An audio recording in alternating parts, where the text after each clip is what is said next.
Netflix платформасы Кальмар ойыны сериалында телефон нөмірі көрсетілген кадрларды кесіп тастайтын болды. Ол нөмір Ким Гельон есімді оңтүстік Корея тұрғынына тиесілі болып шықты.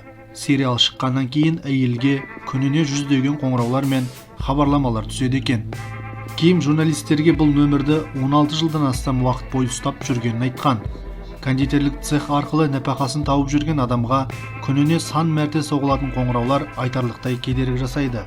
Ол қоңырауға жауап берерде сымның арғы жағындағы адамның не пранкер, не клиент екенін біле алмай дал болады.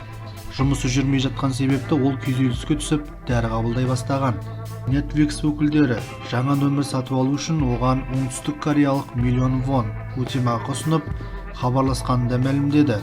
Алайда ол нөмірді өзгерте алмайды, өйткені сериалда көрсетілген нөмір арқылы барлық бизнес жобаларын жүзеге асырып келеді. Ал аталған сериалдың көрермендері платформа тым аз өтемақы ұсынып отыр деп санайды.